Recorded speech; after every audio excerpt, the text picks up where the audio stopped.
Welcome to Burnsville Senior Living. I'm Peg Fink. I work with the City of Burnsville to bring you information and tips on things in your life that will make it safer, happier, and more active so you can enjoy your senior years. Today, we are pleased to have two guests with us from the City of Burnsville and Dakota Recycling. They are going to give us tips on how to keep our houses clutter-free. I will be surely glad to hear that. Hello, and welcome to Burnsville Senior Living. Dakota Valley Recycling, which I will refer to as DVR, is a recycling partnership between the cities of Apple Valley, Eagan, and Burnsville that connects residents, businesses to recycling, composting, and waste disposal information. We'll give you another email address later on in the program in case you want more information. Sue Bast is the Environmental Specialist for DVR and Sustainability Coordinator for the City of Burnsville. She has worked in the environmental field for 22 years and is in the process of decluttering her own house. Good luck. Lee Behrens is the Environmental Technician for Dakota Valley Recycling. Sue has been with the recycling department since 2009. In 2011, her personal knowledge was put to the test when she bought a foreclosed house in St. Paul. How are you doing, by the way? Pretty well. Now, I have some questions that I know that everybody is asking about. How do we declutter? So, what are the benefits of living with less clutter? Well, first of all, there's less to clean, and I like that. I think that having less to organize too is great. So with less to clean, less to organize, you'll have more money and more time to do the things that you enjoy. I like that. Now, what are some tips to get started with decluttering? That's the hard part. How do you start doing this? Set small goals. That's the first thing.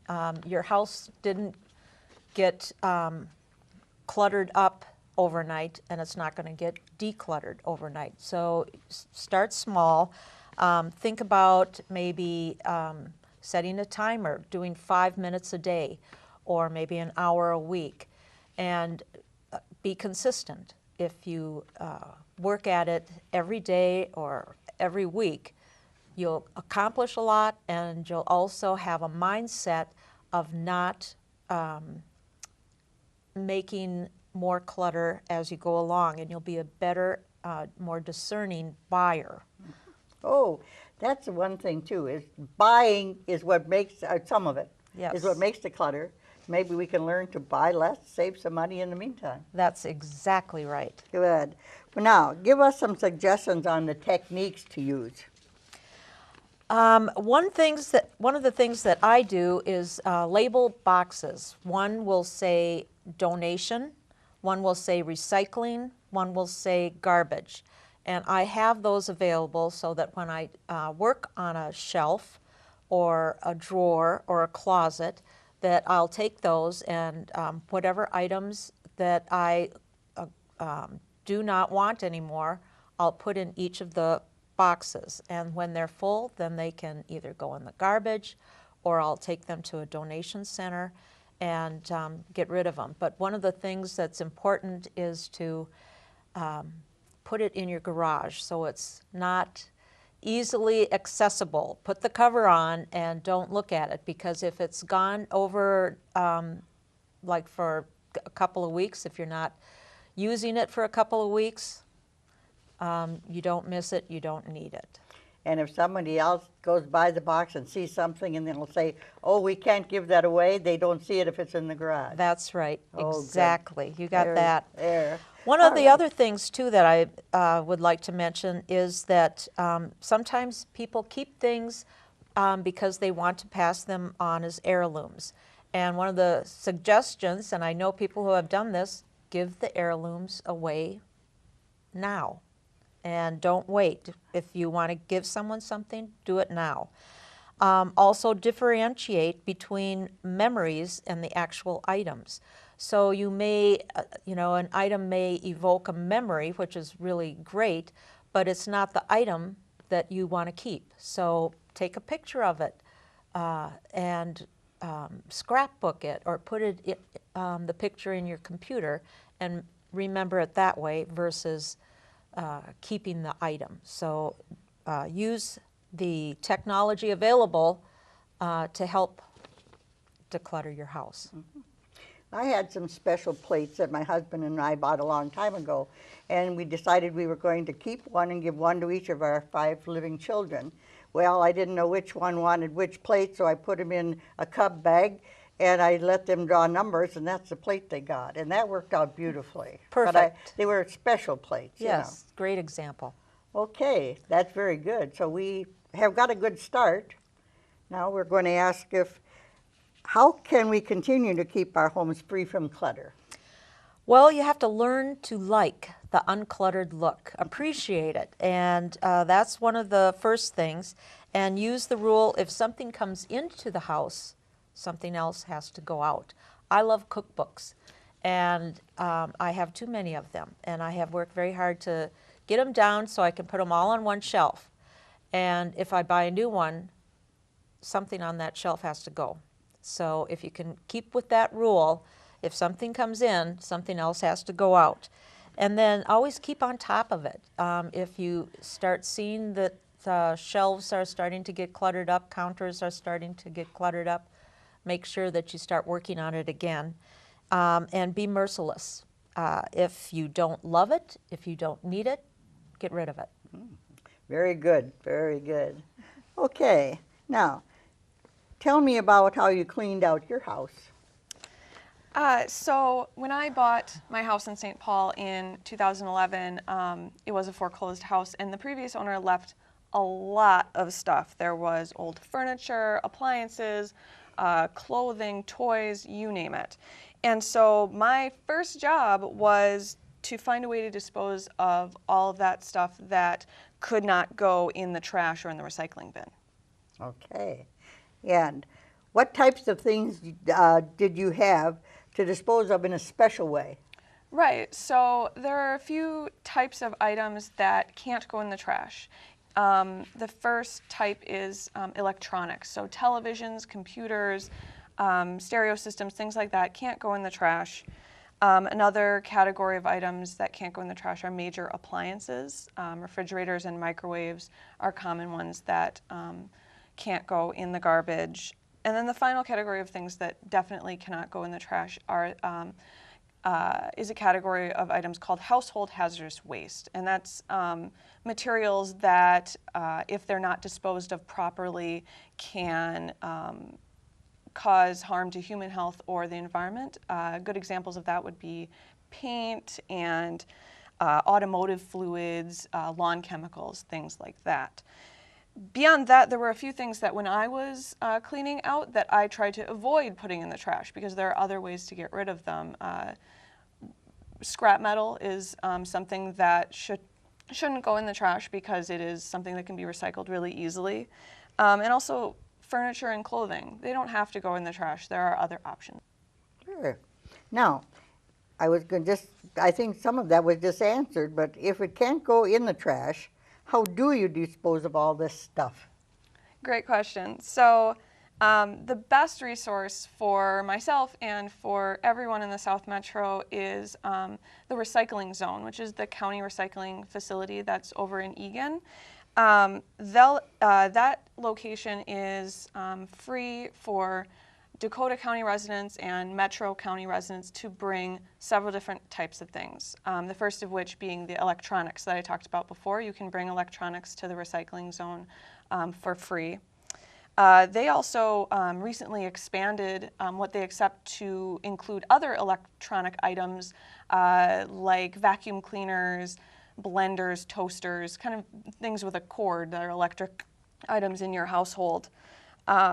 They're also the place that you bring the household hazardous waste that I talked about earlier. They have the way to properly dispose of that, and that is also free. And then they have a scrap metal area as well. So that's really the best resource for getting rid of those types of items. Mm-hmm. Okay. Now, does the recycling accept appliances like microwaves or refrigerators? I get that question a lot, and the answer is no. The recycling zone won't take major appliances. What you actually have to do with appliances is they need to go to a special appliance recycling business. What I recommend to residents is if they are buying a new appliance and they have an old one, to talk to the store they're buying the new one from and see if they have a take-back program. Usually, if the company delivers a new one, they'll take the old one back for recycling, either for free or for a small fee. Otherwise, if that's not an option, then there are several appliance recycling businesses in the area that can either pick up the appliance from your home for a fee, or you can bring it to their facility for a fee as well. One other thing I want to mention about appliances is that in Burnsville, we have a program for senior citizens who have a physical or financial need and are having issues with disposing of appliances, that they can utilize a partnership we have with 1-800-GOT-JUNK. If that is a program that seniors are wanting to know more about, then contact Amber Jacobson at 952-895-4575. So that's another option. I'll say one thing about that program. I live in a senior housing complex, and some of my people had said that they had things, and Amber had given me some applications to fill out, and they did, and they were just tickled to death because very shortly after they got approved, somebody came and picked it up, and they were happy to get rid of it. Living in a small apartment, and you can't put it in the basement because that's not allowed at our place. Well, they were glad that they came right away and got it. So it works well for the seniors that need it, and it's something they should make use of. Absolutely. How about furniture? Yeah, so there's a few options of what to do with furniture. It kind of depends on what condition it's in. So if the furniture items are in a like-new condition, they can be consigned or thrifted. There are several consignment and thrift stores in the area that will work with residents to see if that's an option for them to take them, and it's a great example of reuse, so that then it can go to a new home. Furniture that's in good condition, maybe not perfect, but good condition, can be donated. So again, be able to be reused still. There are a couple of options for that. I'll mention there's a charity out of Bloomington called Bridging. Their website is bridging.org, and they accept a lot of types of furniture and then work on getting it to families in need who need furniture but maybe can't afford it. Yeah. Now, what was the most unusual thing you had to get rid of when you had to declutter your house? So the previous owner had left 3 huge dog kennels on the back porch, and I had no idea what to do with them. I have no pets, so I didn't need them, and I wanted to make sure that they didn't go in the garbage because they were still very usable. And so what I did was I went on a website called freecycle.org, and it's basically kind of like the want ads, but it's online. And shortly after, I got an email from a woman who worked for a local animal shelter. She asked if they were still available, and so we connected. She was able to take all 3 of the kennels, as well as a couple other dog things that I had found in the house, and they were able to be reused. Great. Yeah. You lucked out there. Yeah, absolutely. Real good. Okay. Now, is there any other advice from either of you trying to get rid of things and no longer wanting your homes, something that might just help somebody figure out what to do with it? Absolutely. I think you'd be surprised how true the saying is of one person's trash is another person's treasure. A lot of things that you have in your home that you no longer want can either find a new home or be recycled. Everyone in Burnsville has a resource in the city recycling department where Sue and I work to ask about disposal of anything that that wasn't mentioned. They can either call the city or go to our city website for the recycling department, which is www.dakotavalleyrecycling.org. Good. I think that at the end of the program, Amber and Ed will put up, they'll fix up signs with these numbers and stuff so that when people get it at home and they don't have a pen handy when you say that, they can write it down later because they post it at the end of our programs. But I really want to thank you so much for being here today, which has been a pleasure with learning all these new things. I'm sure that a lot of people have learned what to do with their stuff. You've been very good about saying stuff. There's other words for it. But yes, thank you so much for coming, and good luck with all your new clutter. Thanks for I'm having going to go us. home now and start on mine. Thank you Thank for watching. We have another segment to come on this program, so if you just give us a minute or two, we'll get back to you with some really valuable information.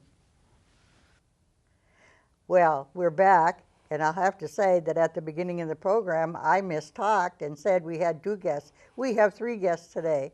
Chris Forsland is here today. He is the Licensing and Code Enforcement Coordinator for the City of Burnsville. He's a licensed health inspector with over 22 years in enforcement of health and housing codes. He's going to give us some valuable information today on things we shouldn't do and things that might come up that we've never even heard of doing before. So I welcome you to the program. Thanks, and, Peg. Anxious for you to we're going to just let you go on and talk and tell us what you have in mind. And hopefully these people can get it all in and make use of it when it's all over. Great, thanks, Peg. One of the things I think is really important to recognize is, what are the benefits of living with less stuff? And there's many benefits. From the health perspective, well, the first thing that comes to my mind, because I've seen the results when this has happened, are reducing your risk of escaping in the event of a fire. Some real common sense things that we encounter as part of our duties dealing with the public, going out in the community and literally walking through people's homes. Mm-hmm. There's all sorts of things that I recognize that can certainly be a problem. Yes, the benefit of living with less is there.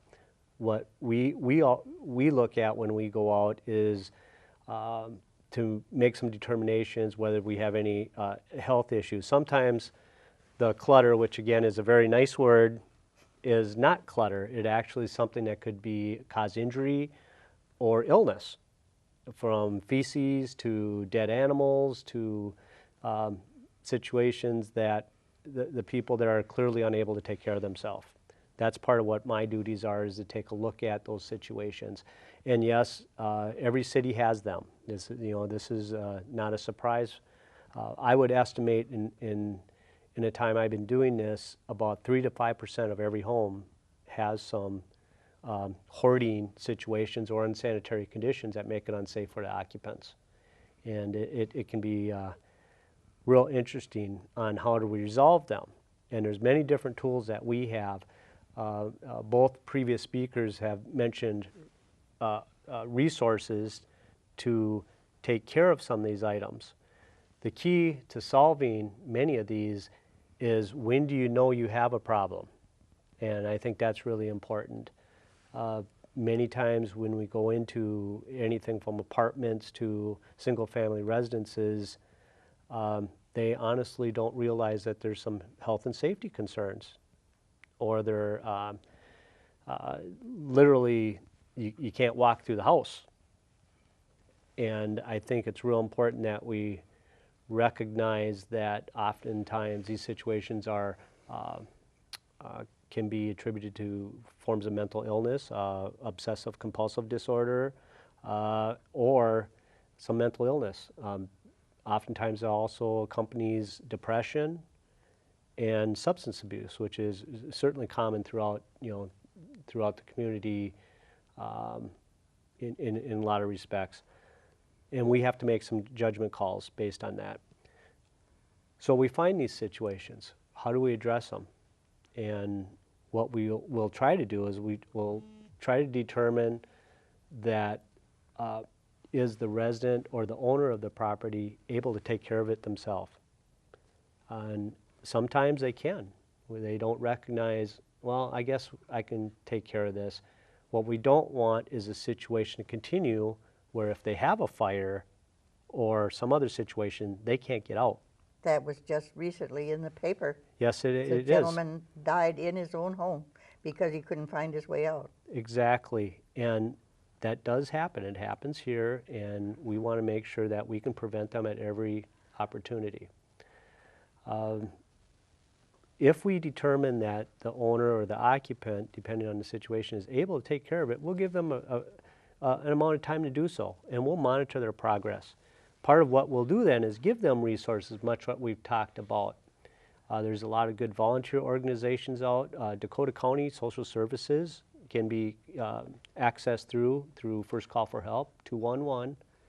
And if the person is able to make that call, great. That's part of the road to solving the problem, is when they recognize they have it. Mm-hmm. On our end of it, we can help along with those resources to do that. If, however, we feel that there may be some other issues like we've talked about, we will contact social services and have them make contact with the people too, and see if we can give them some other assistance or other options. Sometimes that involves removing them from the home if it's unsafe enough, and that's where my department in particular has some legal authority to do so. We certainly don't like to do that, but there's situations where we really have to do it, especially when there's kids involved. So it's a process. Yes. It doesn't happen overnight, and oftentimes what happens is we're back there again. So we do see some different things. So we certainly encourage people, if they feel like they're overwhelmed, or if they have relatives or somebody that they really think may be an unsafe situation, is certainly call that first call for help number, or call our offices at 952-895-4440, and we'll see how we can help people out. So let's see what else here. Do you ever get calls, like from my senior housing, for example, there was a gal that was collecting, so they call you, and they came out and they talked with her, and then they called her children, and they were able to get it straightened out. But people sometimes feel that when an outsider comes in, that you don't know what they like or what they want or what's really important. And so then they called the children in and said, help us. Well, they did. And it worked out beautifully. So your department is really helping, because people, you help them make up their mind, or help somebody help you make up their mind. Because for some of us older people, we just decide everything is important. Nothing can go. It's very tough, and one of the things I said when I started this was the first step is recognizing you have a problem. And it's interesting, a lot of the complaints that we get, now I'm just going to call them complaints, or concerns maybe is more appropriate, are from relatives saying, hey, my stepdad's got this situation going on, I'm worried, it's filthy, or he can't move around real good, he's in a walker and he's tripping over stuff all the time, or he collects animals or newspapers or some other call that we get, and we'll go out there and do a quick door knock. Hey, we got a call, we had some concerns, and do you want to talk to me about it? And we'll try to gain what's a consent, which is basically, hey, we're going to walk in, we're going to check the basics, we're going to ascertain what the living conditions are like. You're as a friend, not an officer or something coming in to tell them what to do. You're coming in as a friend, just saying, can we help? We're coming in here as people are concerned about your health. Right. And it's one of those situations you got to build some trust too. I'm not walking in with a badge. Mm-hmm. I'm not walking in with a search warrant. I'm walking in there with a clear intention of saying, hey, you got people that are worried about you, and we're here to kind of take a look and make sure that you're taken care of. So it's also, yeah, some people do get a little defensive, and I can understand that and appreciate it, but with some gentle contact, oftentimes they'll let us in and they'll come to that understanding, yeah, I do need some help here. Yeah. I can't do this anymore. Yeah. And that's a resource that we certainly is available to every resident, or we'll find some. Yeah, yeah. I being with older people all the time, we all put up a fence, a defensive fence or something. You come this far, but not any further until I want you to come in or invite you in.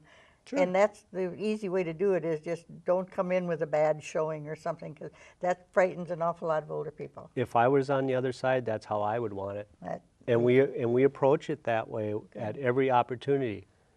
That's not to say that we can't do that. yeah, If we have or believe that there's an unsafe condition, perhaps we have a dangerous situation where somebody, we have good reason, we can go get a search warrant.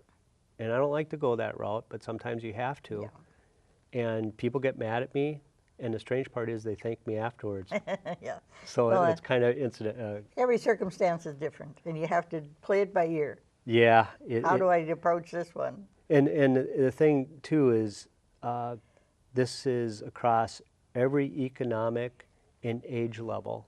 We see young adults who are in bad situations with young kids. We see seniors in situations, and everything in between. So this doesn't happen to one group. It's those kind of things that happen. So.